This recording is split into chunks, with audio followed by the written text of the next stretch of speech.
Hi, Hi. gorgeous. How are you? Good. How are you? I'm good. This is great. I'm doing an interview in the comfort of my own home. It's wonderful. Girl, the new normal. Oh, Okay. not bad. I love it. I'm so happy to talk to you, Jessica. Everybody's been like sending me DMs. They're like, oh, I love her. I love Nora West Allen. Oh, that So, makes me so happy. yes, your fans are here and we're excited to talk to you. How, Hey, how is quarantine life going for you? I can't complain. I'm really lucky. I have a little house with a little backyard and a little front yard. I have my two dogs, and I have access to clean water and groceries, and so it like drives me crazy when I hear people that are in a similar being like, oh, this is so awful and hard. And yeah, there's an element of like fear to it because it's new, and mentally it can be draining for sure because we're in like very uncertain territory, and like obviously like I like want to see my mom and do stuff like that, and I can't. So that's hard, but I mean, I have it so much better than so many people right now. So I Right. just know like people that can't work right now, or nurses and doctors that are in the hospitals. So I'm fine. Everything is fine. I love that. What have you learned from this experience? It's such a new thing for us all, though. What's the biggest thing you've learned from this process? Um, you know, I'm a really like indoor kind of person anyway. I I'm very introverted. I like to be on my own. So this has been I don't know. I don't know if this is right or wrong, but there's been something nice about not having the pressure of like I should be going out. I should be doing this. I've kind of feel like I'm like, welcome to my world, everyone. And I make a lot of trips to Home Depot, and I've been doing some landscaping, gardening in my place. There's just something very still at this moment, and I've just been really trying to like enjoy that, I guess. Yeah. And kind of yeah, I don't know, there's something I feel like it's fairly present, I Right. guess. A very kind of, so yeah, it's really hard whenever there's something horrible happening to take the positives out of it. Otherwise, yeah, you choose to go through life one way. So I love that though. I think that that's important too. Find a positive in like a negative situation. totally, absolutely. Yeah. So Jessica, your journey started in Canada with your mom. Tell us when you decided that okay, acting is what the career path I want to take. I know it was when you saw Romeo and Juliet. Kind of tell us, was there anything before that moment, or what was the defining point for you to say, okay, mom, this is it. This is what I want to do. It's funny. I don't ever remember having a defining point. I think, my mom took me to a lot of plays when I was a kid, and Mm-hmm. I was way more interested like when everyone would freeze on stage. I was so much more interested in like watching if everyone froze properly and if they stayed in character than I was about the story. I loved all the technicalities of it. So I think I was really interested in the details really early on. Mm-hmm. Um, and then yeah, just watching tons of movies, I would always picture myself in the movie. I'd put me in a character that I was like, oh, I should be in Goodfellas as this like 10-year-old kid Yeah. with this amazing storyline. And yeah, so I don't ever remember a defining moment other than when I watched Leo's version of Romeo and Juliet. I was like, oh wow, Shakespeare. And then I got really into Shakespeare, ironically, through like a contemporary movie. But still, I Mm-hmm. haven't, I think, realized that I really wanted to go to acting school. And in acting school, I went to a theater school. So it was like very Shakespeare. Well, we did all kinds of theater, but we, learned a lot of Shakespeare. And, I did a Burn play, and I did Shakespeare plays, and I loved all that. I love the idea of being able to do theater and film. So that was a long-winded story. I can't really answer your question, but No, it totally answered my question. I like knowing the journey. I think that that's important to share.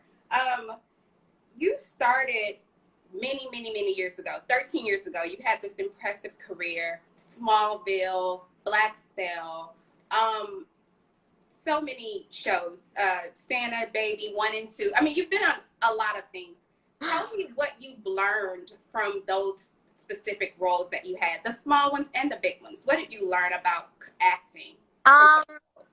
I learned, I have to say there's something nice about having been in the business for like 13 years now, because you get a little, I was so soft spoken and really shy. I grew up in Canada and I have always been a shy kid. So finding my voice on set, I always felt like so small. I've always just tried to make myself so small, and having you know, not like a tons of years of experience, but enough years of experience, I found my footing on set that I'm able to like say no to people, or I don't want that, or please not, or I'm not comfortable with that, or let's not do that. So I think especially starting out, um, you know, when it's like a hierarchy, right? You know, you're like, nobody knows who you are and you have a little part and you don't get a lot of say. You're just kind of there. And I always just absorbed everything and watched all the actors that were, you know, more mainstream, and watched how they behaved on set, and was like trying to learn as much as I could. And so yeah, I think the biggest thing is just I found my space. I found my space on set. I'm a lot more comfortable. I still get really nervous, of course. But once I've like been on the same set for you know, a few days, I like feel a level of, I like, yeah, I like know what my rights are, I guess, for the first time. That's a really good feeling.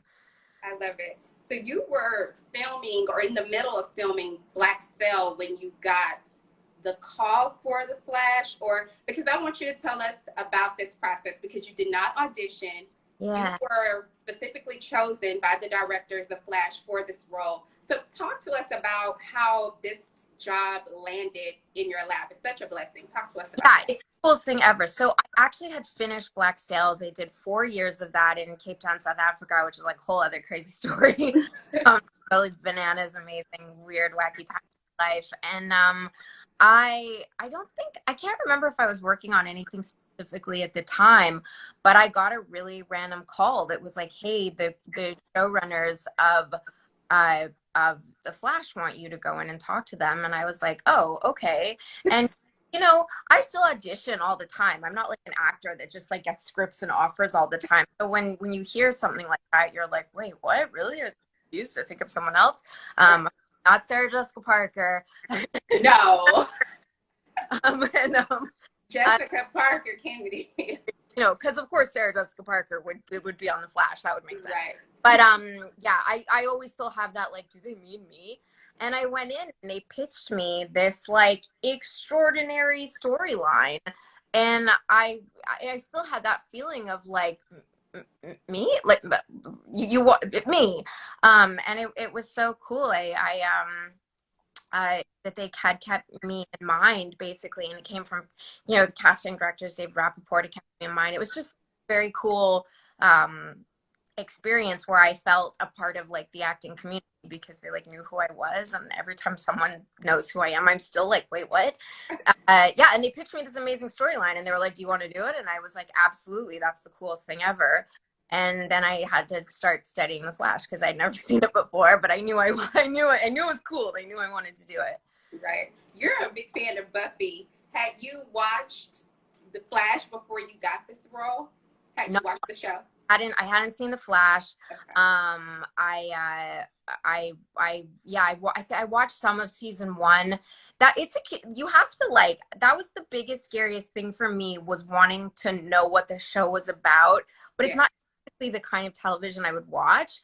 So I was very stressed that once I was in it and I would do interviews or fans would ask questions, they'd ask me things that I couldn't answer, which does happen sometimes, because even not in my own storyline, I don't get confused, but they'll relate my storyline to something that happened like in season 2. And I'm like, yes, I know what you mean. So when people ask me stuff that I don't know, where they're like, what do you think of blah, blah, blah? I'm always like, what do you think of blah? But that's a good translation. Yeah, Tom Cavanagh. That, or if there's something you can't talk about, when they say, what do you think of this? You go, well, what do you think of it? Right. That they kind of give you your answer. That's a good way to get them off your back. So Buffy, was she like a source of inspiration for your character, for Nora West? Because I know that you watched her growing up. So did I have to say. We're the same age. So I watched her like growing up, and I was like, okay, wow, she's kick ass, you know? I mean, I met Sarah Michelle Gellar a few years ago when I was doing a TV show called The Secret Circle. Mm-hmm. And we were in New York. I think we were at the Upfronts, and she had a show out at the time. And so we were in the same like back hangout area. And I'm really chill with celebrities. I like try not to go up to anybody. when I meet people, I'm, no matter how much I'm freaking out in the inside, I'm always very relaxed. And when I met her, I didn't cry, but I fully was like, "You're my hero." I went full nerd on her, and I felt like I was like, I'm an actor. I'm in the backstage area. I'm like the same as you. You know, I was do this right, and after all those years, and I'm sure this just she's constantly berated with this, like something from 20 years ago, and she was so kind and so gracious, and she was like, "You're so sweet," and blah blah blah, and all this stuff. She didn't have to say any of those things. I'm sure part of it, like, I know, okay, yeah, Buffy, it was 20 years ago, I get it, leave me alone. Right. So nice. And so I just learned such a huge lesson from her because of that, because she was so gracious.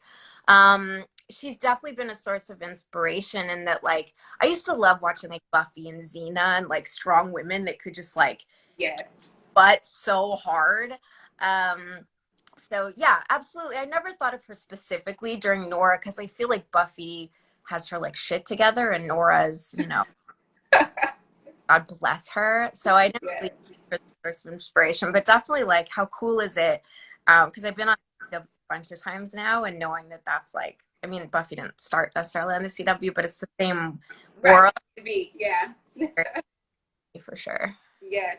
So Nora West, let's get into it because the fans are on here. They're asking these questions. Oh. You were introduced in season 4, your character, Nora West Allen, and you are the daughter of Iris and Barry, but the future daughter, right? So like this time lapse happens, right?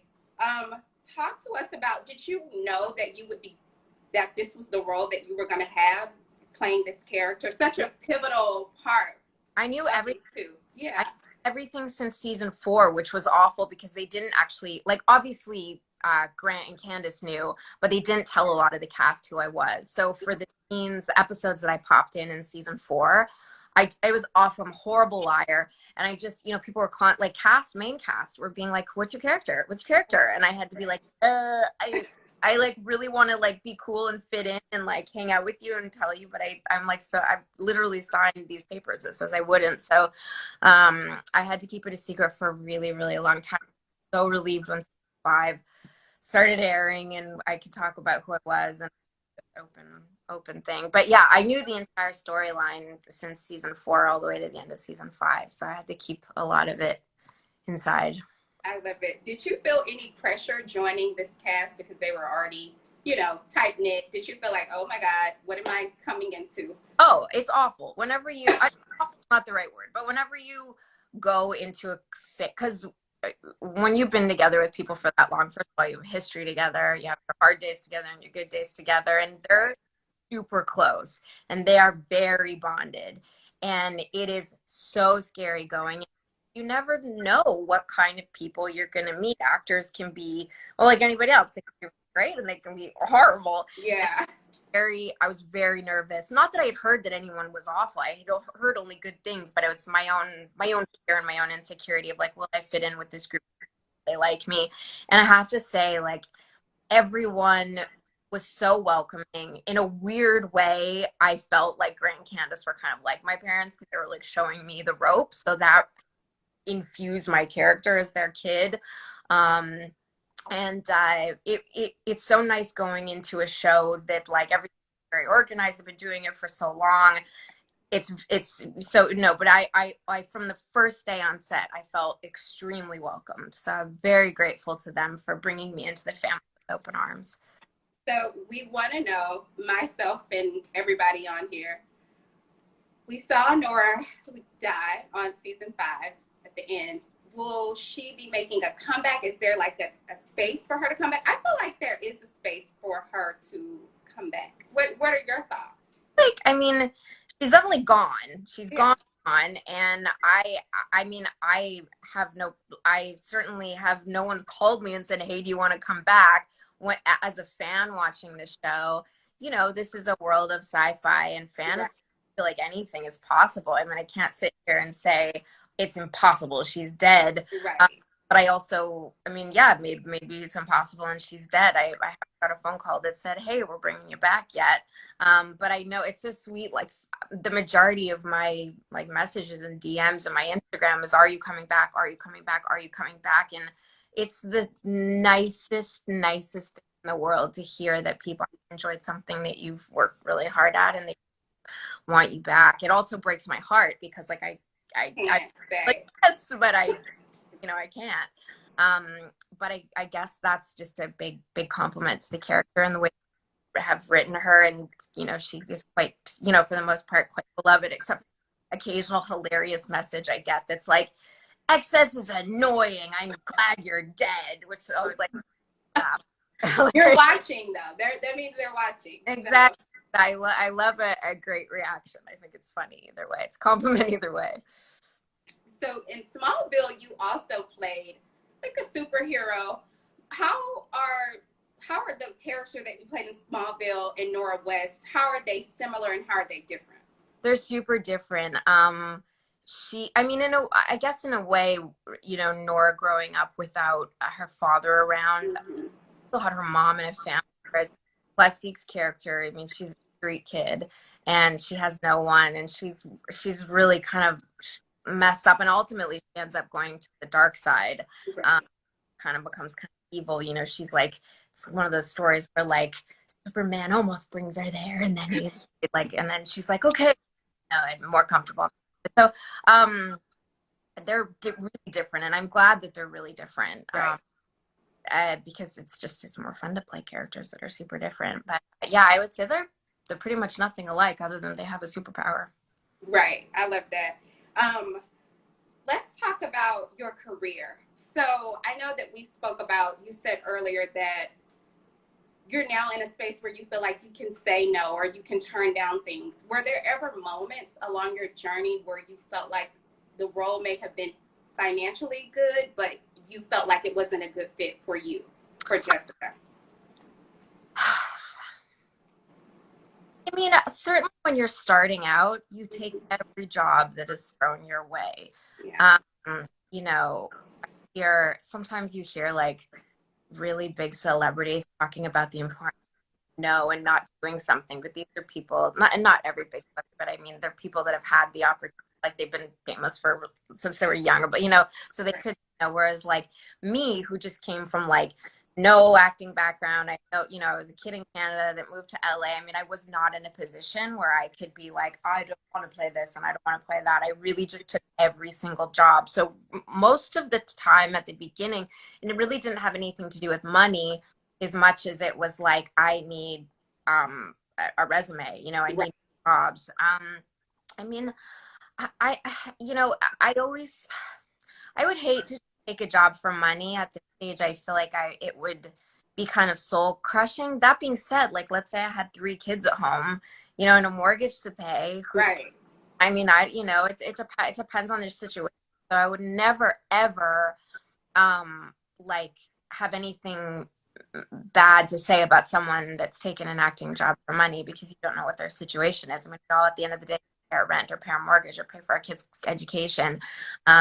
So yeah, there may be a time when I feel like I have to take something for money, but for the most part, I've been really lucky so far in the jobs that I've booked or been offered. It's things that I have really wanted to do. So so far I haven't had to do that. And what advice, Jessica, would you give to actors or people that are watching now that are wanting to? I always ask this question because I feel like, I mean, you're in it. And so people are coming on here. I feel like I want them to take away something from this. What advice would you give them that they want to tap into their acting journey and they want to also, have a career, like a successful career like yourself? What advice would you give them on getting started? It's really hard. I think in terms of getting started, you want to get representation, which is the hardest part. I have friends who've been acting forever that like can't get have wanted to be actors forever who can't get an agent, So the biggest thing I think is getting representation and trying to get good representation, someone that's going to get you out on a lot of auditions. And then it's like, owning space when you're in an audition room, really learning how to audition, because that in itself is kind of a skill. I hate auditioning. I get so annoyed. Well, I think I get annoyed because I'm jealous of actors that are like, I love the auditioning process. I've learned to love it. And I haven't. It's horrible. It's awful. I feel like a performing monkey. I'm sweaty. I never remember my lines. I'm like not a great auditioner. Every once in a while, clicks really well, but I just hate everything about it. But so I guess I would say learn to love auditioning. Yes. Um, uh, That's a start. in your space. And that's the biggest thing. Like if you want to, audition for an acting school, that's what I did. I took a 2-year program that was extremely beneficial to me. Watch a ton of movies. And a ton of TV because it's such special television right now. So you can learn and educate yourself that way. Uh, yeah, I think that's the biggest thing is like getting representation, which is easier said than done because there's nothing you can really do to make someone rep you that I know of. I don't know the secret. A lot of acting is luck and timing. But I think if you're really determined, you don't take no for an answer. Well, I mean, sometimes you have to take no for an answer, otherwise, but uh, yeah, representation and just like keep going every year. Like if they said, do you know you 1 year, put all your stuff in again next year. That's the hardest part. It's Thank just, you. yeah, maintaining that belief in yourself that like, I will get repped. I will get repped. I will get repped. This is a long answer, but the first year when I got out of acting school, I put I made letters and my headshot and my resume, whatever, for little plays I had done, and I sent them to 12 different agencies, and I got one agent that was like, okay, we'll rep you. Like out of 12, nobody wanted me, so it's really hard. So you just have to like find that like inner strength because people know to you all the time. So that's really good advice. That's the advice. Thank you. Hopefully some people took notes. Thank you so I much hope. for sharing that. You are pretty much amazing, I must say, Jessica. So besides being a superhero on screen, you're a superhero in real life. Jessica, talk to us about your initiative that you recently just raised $3,000 for the organization Stand Up for Pits and Wildcat Rescue, and I think it's Watts. It's a number of them. People can go on your Instagram and look at those. But talk to us about that initiative, and also you just helped with the food drive in North Carolina. So tell us what you're doing and how we can help you with your initiative.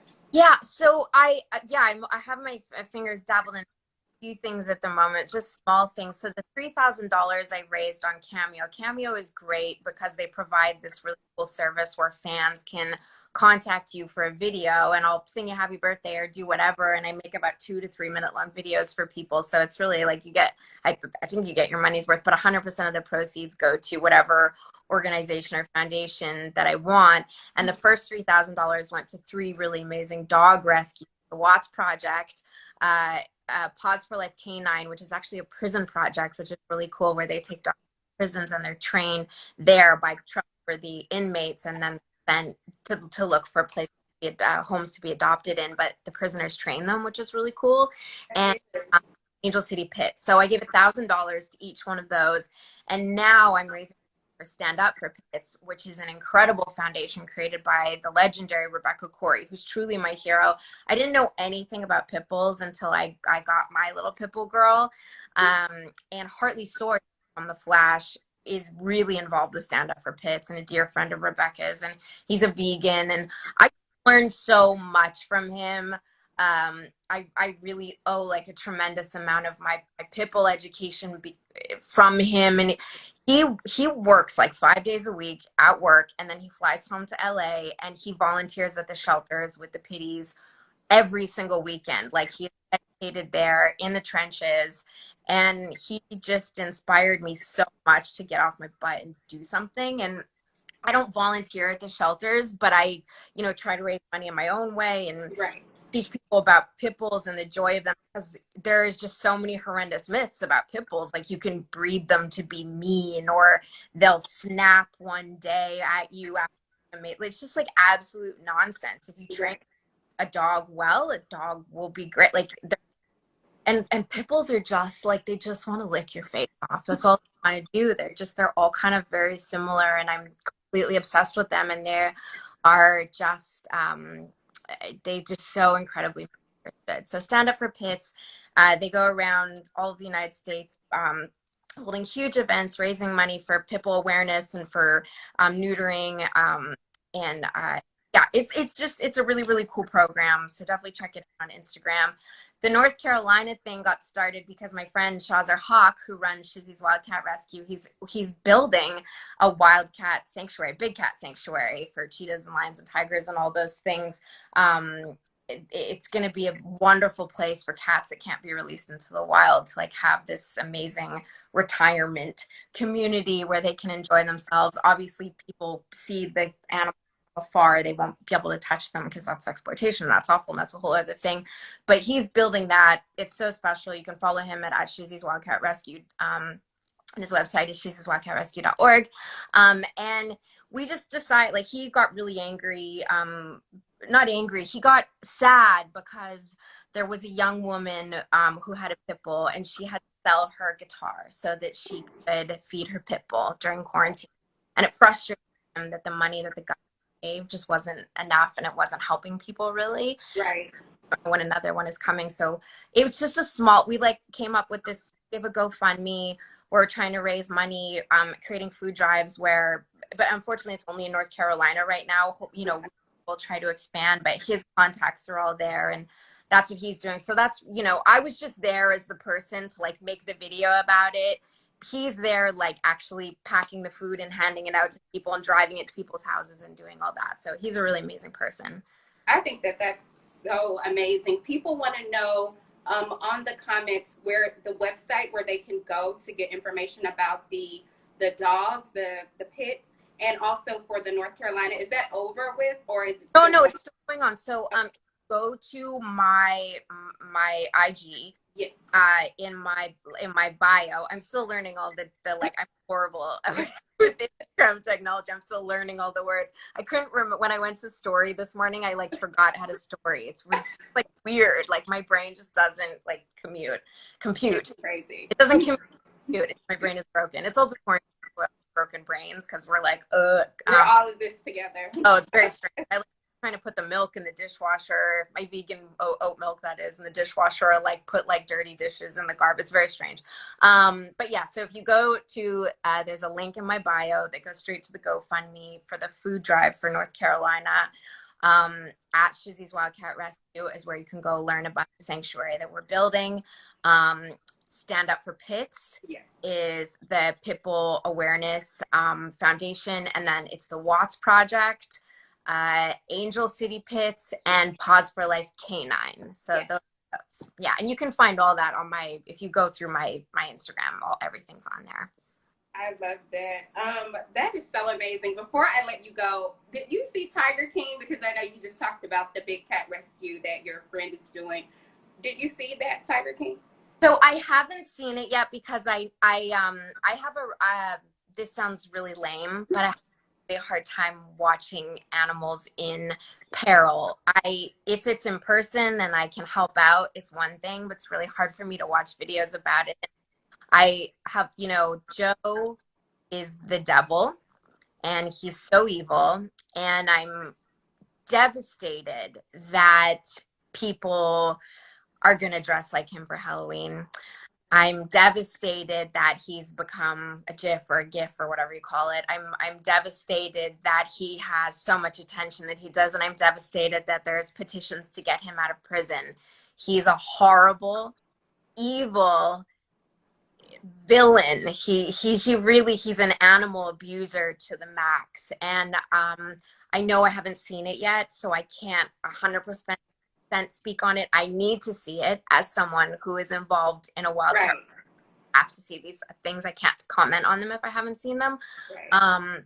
But I've just been avoiding seeing it because I know it's going to upset me so much, and I know that I've been very familiar for a long time. Okay.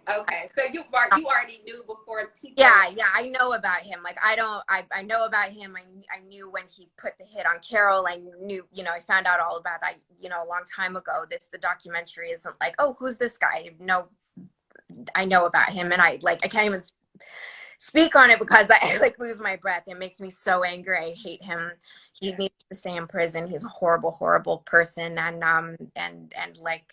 he put a hit on somebody. He's an attempted murderer. He's a vile human being. So, like I said, I do have to watch it because I can't comment on it if I haven't seen it, but from my years of experience and knowledge about him in the past, he's a devil. So please, please don't dress up like Joe Exotic for Halloween. Please don't make a joke of how crazy and awful this person is, and please don't give him any more attention other than, but you know, at the end of the day, it's really good. The Wildcat Act that Carol and Howard are trying to get signed is something that I think will go through, because at first it was like he was getting a lot of positive attention, Joe was, but now has come out like a lot of celebrities are trying to get this Big Cat Act signed, which is something change everything. You wouldn't be allowed to have these animals as pets anymore. It's over. It's done. Because like you can have like a tiger in your apartment, you can have an elephant in your backyard, but there's like it's really funny in North Carolina, you can't keep like the squirrels or the local wildlife, but you could throw a giraffe in your backyard and there's nothing wrong with that. So it's really messed up. Yeah.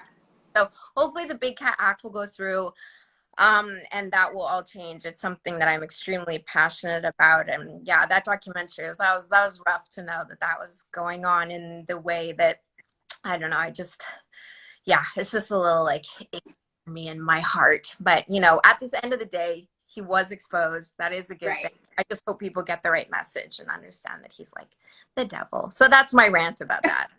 Thank you for that rant. And Jessica, what can we see you on next? Because you kind of gave us a little bit that you may or may not be coming back to the Flash. So what can we expect to see? Yeah, I mean, I know. I guess I could. We're keeping our fingers crossed. I know. I'm not coming back to the Flash, that I know, but yeah, I guess we could keep our fingers crossed. It's like I may come to the Flash as much as I want like this show, The Secret Circle, to like come back and make a movie. I would like love to be a part of a Secret Circle movie. Probably will never happen. So it's cool. I actually have a short film that I was just about to shoot before all this happened. So we're waiting to film that. And I have something really cool planned during quarantine that I'm not allowed to talk about. That's something really happening. So so yeah, that when that comes out, I think that'll be a very, very, very special thing. But yeah, that was really not exciting because I can't talk about any of the stuff.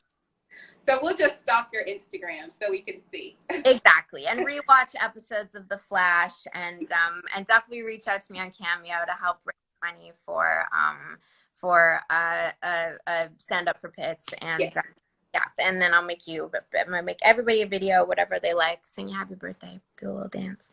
I so enjoyed you today. Thank you so much. You are beyond what I even thought. So thank you so much for talking to us today. For having me. I was like so excited when I got asked to do this. So thank you so much. I'm so like honored to be a part of this interview. So thank you so much. So grateful for you and all the work that you continue to do. God bless you, Jessica. And we'll be looking on your Instagram for what's coming in quarantine. Thank you. Bye.